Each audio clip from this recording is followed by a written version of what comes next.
Hey everybody, welcome to a Cricut Craft tutorial. Today I'm going to teach you guys how to make ombre bats for Halloween so that you can have them coming out of your windows, your doors, or pretty much anywhere in your house, your office, or your classroom.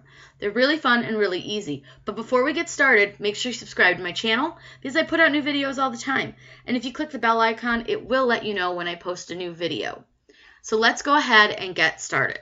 The first thing I did, I went on Google and I just found a bat silhouette that I liked, and I'm going to show you guys how to upload that. So click upload over here in the left hand side, just upload image and click browse. I save all of my stuff into one folder to make it easier to find. So I saved it into Cricut. All I'm going to do is find my bat, which is right here. We're going to select simple because he's just a silhouette and he's nothing too fancy. Now you can see he's huge and he's really hard to see to clean him up. So if you want to zoom out, all you do is go over here and click the zoom out magnifying glass a couple of times.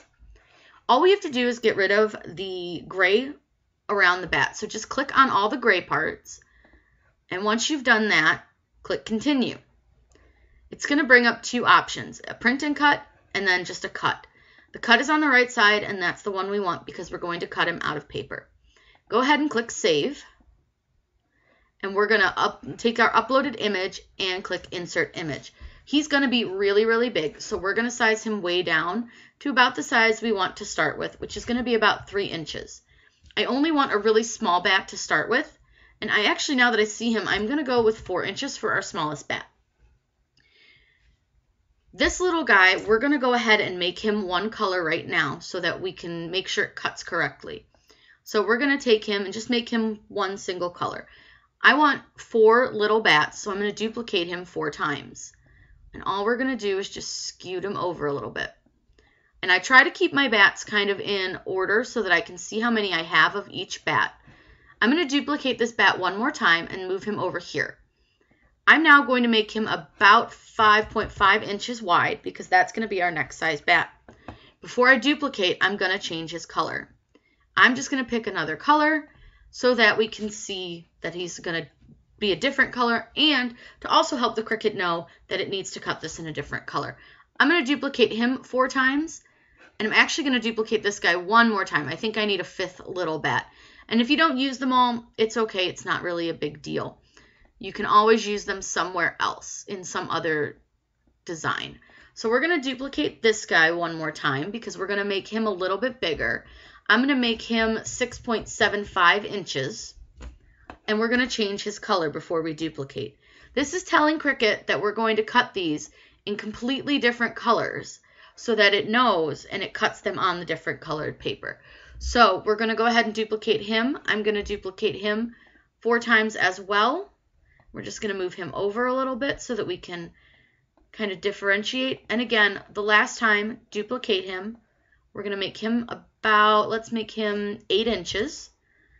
And all we're going to do is change his color. Again, all it does is tell Cricut that you're cutting him on a different color paper. We're going to need 3 of these guys, and we're going to make one more big bat. So all we're going to do is pull him out. Whoops, I'm going to do this a little more scientifically. I think he was, 8 inches? So let's make this guy 9.25 inches. That'll just make him a little bit bigger than the other one. Whoops. And all you have to do now is change his color. It doesn't matter what color you make them on your design space. It just matters what color, that they're all different colors. Because that's going to tell the Cricut to cut them in different colors. And you'll see when we go ahead and click Make It, it's going to split all of our bats up into the different colors that we're using. Now, I see that I have extra space on this mat. If I flipped that bat, he would fit right here. So to save myself paper, what I'm going to do is take this bat and I'm going to click on him. And you'll see that there's these 3 little dots. Click on them and you get the option to move to another mat. Make sure to move it to the mat of the same color, but you can go ahead and click that and click confirm. Now right now, it looks like he won't fit anywhere.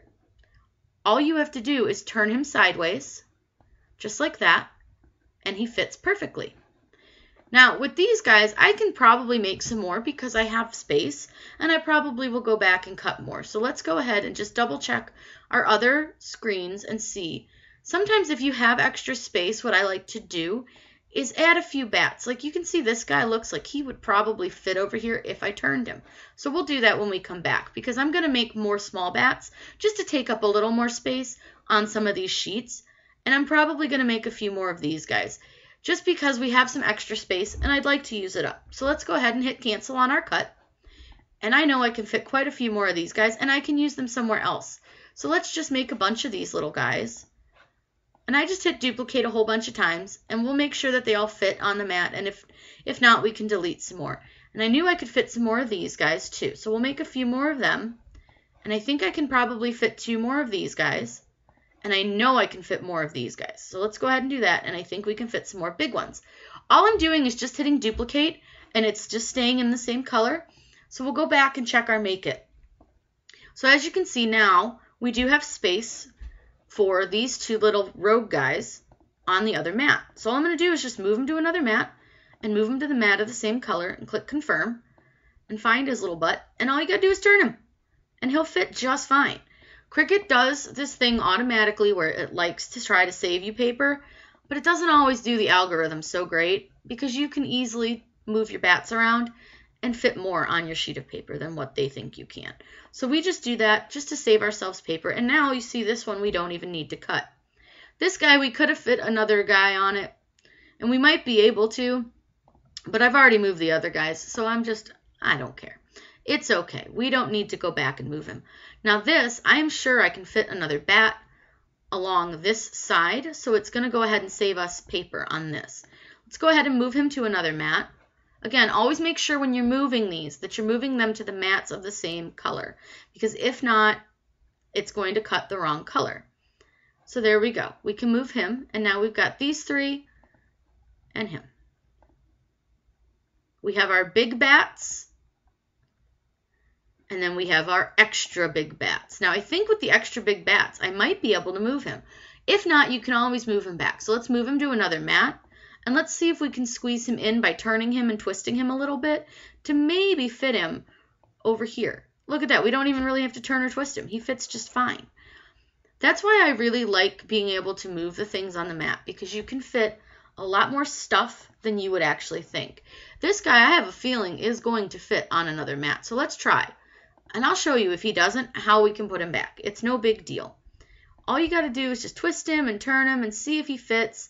He's definitely not going to fit anywhere on this mat. He's too big. So let's go ahead, click move to another mat. And all you're going to do is just put him on the back on the mat he came from. And we'll just turn him so that he's straight again, or at least sort of straight, and back up at the top.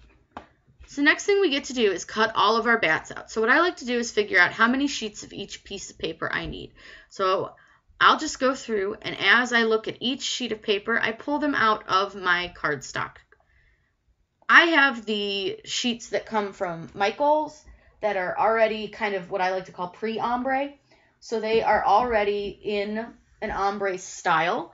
And I know that I need a certain amount of different colors. So I need to have 1, 2, 3, 4, 5 different color sheets. So I'm going to go ahead and pull out the colors that I'm going to use. We're going to load the mat. I will get it ready to cut, and I will show you guys it cutting. We are ready to cut. I've loaded my mat, and I want to show you, I have all my papers laid out in the order that we're going to cut them, and I made sure that I have enough of each paper just so that I can keep organized. I have it set to light cardstock. This is the stuff you get from Michael's that comes in the big package, so I'm not sure the weight because it doesn't say, but it's definitely like a medium weight. So we're going to go ahead and load it and cut. Now, I will say these are not solid core, so if that is something that's important to you, make sure that you do check your paper. I don't particularly care whether they are solid core or not on this project, because I kind of like the white edges, and where I'm going to put it, you won't really notice them. Anyways, so we're going to let it cut out all the bats, and I can't wait to show you guys how we're going to kind of fold them so they look like they're flying. So let's let it cut. We come back. I'll show you how to fold some. As you can see, we've cut out all of our bats. I've just sort of stacked them so you guys can see them a little bit better. But I don't want to put them on the fireplace where I'm going to put them flat. So I'm just going to actually get my scoring tool. And the nice thing is with the scoring tool, you don't actually have to use it in your Cricut. You can take it out and use it other ways. So I'm just going to use my scoring tool, and I'm just going to put a line on its wing in each of these little spots. And they don't have to be exact because no bat is going to fly exactly the same way. And all I'm going to do is just fold on that score line, and I don't want to fold all the way over. I'm just going to fold a little bit, and then you see it looks like a 3D bat now. So it has the little wings up, and so when I go to put it on the wall, it'll sit like this, and his little wings will give him a little bit more of a 3D look. So we'll do that to all these guys, and we're going to go ahead and put them up. I'm just going to use a little bit of sticky tack on the back of each of my bats, and we're going to go ahead and have them flying up. So I've put our bats up. All I did was use a little bit of sticky tack to hold them up. It is holding on our painted cinder block and on our wood mantle, so that does hold pretty well, and it doesn't damage your walls. But you could use masking tape or whatever you guys want. Even like command strips would work. But as you can see, our ombre bats are all finished. I think they came out really, really cute. This is such a fun decoration, super easy to do. If you guys have any questions, please let me know down in the comments below. Make sure you subscribe to my channel. I put out new videos all the time. I'm always happy to help you guys with what you want to learn. Make sure you hit the bell icon as well, because that will let you know when I post a new video. Have a great day.